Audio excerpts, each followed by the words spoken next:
այսօր մենք ազգային անվտանգության ծառայության շենքի մոտ ենք, բայց սա կարևոր շենքային իմաստով նաև, որ այստեղ է գտնվում Հայաստանի Հանրապետության Արտադրության նախարարության կենտրոն քրեակատարողական հիմնարկը։ Կենտրոն քրեակատարողական հիմնարկը մեզ բոլորիս հայտնի KGB-ի պատվալն է, որի մուտքը որ մարդիկ գալիս են տեսակցության, հանձնուկներ բերելու, այստեղից են կամ փաստաբանները ներս մտնելու կամ քննիչները, եւ այսօր մենք այստեղ ենք, սա մեր հաջորդ խորհրդանշական վայրն է, որ մենք ասում ենք, որ Հայաստանի Հանրապետությունում KGB-ի պատվալը պետքա փակվի։ Այս սութի ինքնիշխանները, որ ամեն օր խոսում են ինքնիշխանությունից, երբ որ ընդդիմության դաշտում էինք, ընդդիմադիր գործունեություն էինք ծավալում, դեռևս 2012, 13, 14, 15 թվականներին, դրանից ավելի վաղ ես որպես իրավապաշտպան բազմիցս այցելել եմ այս վայր, եւ Եվրոպայի խորհրդի խորհրդարանական վեաժողովում նաև Եվրոպայի խորհրդի խոշտանգումների կանխարգելման կոմիտեի չափանիշներով այս քրեակատարողական հիմնարկը, այս բանտը KGB-ի պատվալը պետքա փակվեր։ Դեռ պետքա փակվեր Քոչարյանի ժամանակ, երբ որ Հայաստանը դարձավ Եվրոպայի խորհրդի անդամ, հետո պետքա փակվեր Սերժ Սարգսյանի ժամանակ, երբ որ Հայաստանը շարունակում էր ինտեգրվել ասոցիացիան համաձայնագիր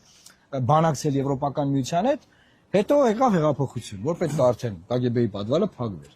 Եվ այս պատվալը չի փակվել, եւ այս պատվալում հիմա գտնվում են նաև քա բանտարկյալներ, մի մասին արդեն տվել են տնային կալանքներ, օրինակ Միքայել Սրբազանը տնային կալանքի մեջ է, Բագրատ Սրբազանը այստեղ է, եւ ուզում եմ ասել, որ մեր ուղերձը, մեր ժողովրդին,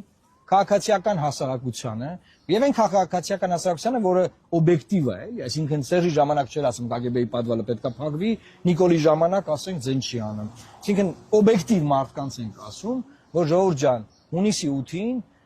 իշխանությունը փոխվելու արդյունքում մենք բոլորս հնարավորություն ենք ունենալու KGB-ի պատվալը փակելու։ Այս KGB-ի պատվալը անկախ ինքնիշխան Հայաստանի խայտարակությունն է, սիմվոլիկայի իմաստով, բայց նաև խայտարակությունն է այն իմաստով, որ այն չի համապատասխանում եվրոպական չափանիշներին, Եվրոպայի խորհրդի չափանիշներին այն չի համապատասխանում։ Եվ խոշտանգումների կանխարգելման կոմիտեն բազմիցս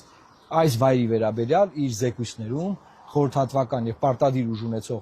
զեկույցներում ասել է, որ այս վայրը պետքա փակել եւ մեր ինքնիշխան ժողովրդավարական բաստիոն իշխանությունները քիչ դա չեն արել, նաև այս վայրը լցրել են քաղբանտարկյալները։ Մենք հիմա գտնվում ենք Նալբանդյան փողոցի վրա, ԱԱԾ-ի շենքն է, KGB-ի պատվալը, մի փոքր վերև Միքայել Նալբանդյանի արձանը։ Այս փողոցով անցնելիս դեռևս փոքր ժամանակներից ինձ մոտ միշտ մշակութային շոկ է առաջացել, թե ոնց կարա լինի այն ժամանակ KGB էինք ինձ ասում։ KGB-ի հարևանությամբ ոնց կարա լինի ազատության պոետի, նշանավոր հեղափոխականի արձանը, գիտենք, որ Միքայել Նալբանդյանը մեծ հեղափոխական էր, ցարիզմի եւ ինքնակալության հակառակորդ է, եւ մի պատմություն կա, երբ որ Նալբանդյանը մահանում է, ցարական ոստիկանները խիստ հսկում են այդ թափորը եւ այնտեղ կանայք կային, որ ավանդույթի իժավ, երբ որ նշանավոր ինչ-որ տղամարդ էր մահանում, լացելով գոռում էին թագավոր, ցարիզմի այդ ոստիկանները կայսրության չեն հասկանում եւ սկսում են այդպես ուշադրությունը, հսկողությունը կոշտացնել եւ նշանավոր պատմաբան Աշոտ Հովհաննիսյանը մի հատ եզրակացություն է գրում, ասում է մեռած հեղափոխականը նույնիսկ մեռած շարունակում է մնալ հեղափոխական։ Հիմա տպավորությունը այնպեսին է, որ նույնիսկ քարացած հեղափոխականին է շենքը հսկում է։ Ինչի համար եմ այս պատմությունը պատմում։ Բոլորը խոսում են, որ Հայաստանը ուզում է դառնա եվրոպական պետություն, բայց առանց ազատության գաղափարի Հայաստանը չի կարող լինել եվրոպական։ ԱԱԾ-ի, ոստիկանության, իրավապահ կառույցների այս բովանդակությամբ, KGB-ի պատվալով Հայաստանը չի կարող լինել եվրոպական։ Երբ որ 2018 թվականի հեղափոխությունը եղավ, մենք մտածում էինք, որ պետք է հասնենք նաև աշխարհայացքային փոփոխությունների, ու այս կառույցները այլևս չանվանենք ուժային կառույցներ, որտեղ դրանք ասոցացվում են բութ ուժի հետ, բիրտ ուժի հետ, բութ եւ բիրտ ուժի հետ, եւ սկսենք այս կառույցներին անվանել իրավապահ կառույցներ, բայց այդպես էլ Նիկոլ Փաշինյանի օրոք այս կառույցները չդադարեցին մնալ ուժային կառույցներ եւ չդարձան իրավապահ կառույցներ, որովհետեւ արդեն սկսեցին ծառայել Նիկոլ Փաշինյանի անձին, Նիկոլ Փաշինյանի պաշտամունքին, Նիկոլ Փաշինյանի կուլտին, սկսեցին հանուն Նիկոլ Փաշինյանի սատանաներ որսալ, հանուն Նիկոլ Փաշինյանի անմեղ մարդկանց, եպիսկոպոսների, հեղինակավոր մարդկանց լցնել բանտերը։ Այս տրամաբանությամբ մենք չենք կարող հասնել Եվրոպա եւ ընդհանրապես մեր բովանդակությունը կփտի։ Իհարկե մենք գիտենք, որ Նիկոլ Փաշինյանը շատ լուրջ հարվածներ է հասցրել մեր պետականության հիմքերին, բայց ամենամեծ հարվածներից մեկը որն է իմ կարծիքով, երբ որ այս կառույցը, որին այս ժամանակին հարգանքով է վայելում, սկսեց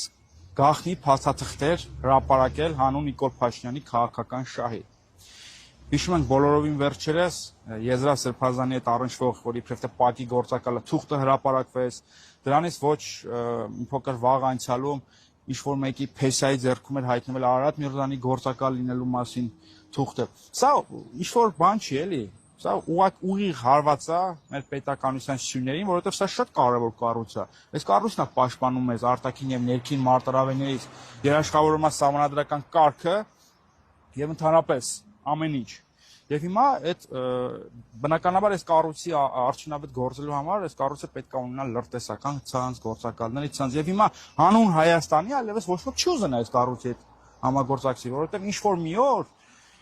ինչ-որ մի հատ խելահեղ առաջնորդի կմահաճույքով ինչ-որ մեկի ձեռքում, մամուլի ձեռքում կհայտնվեն գաղտնի փաստաթղթեր, մեկ ուրիշի փեսայի ձեռքին կհայտնվեն գաղտնի փաստաթղթեր։ Պետությունը չի կարող այսպես այս դրամաբանությամբ Փեսաների դեմ պայքարել, որ ձեռքում հայտնվող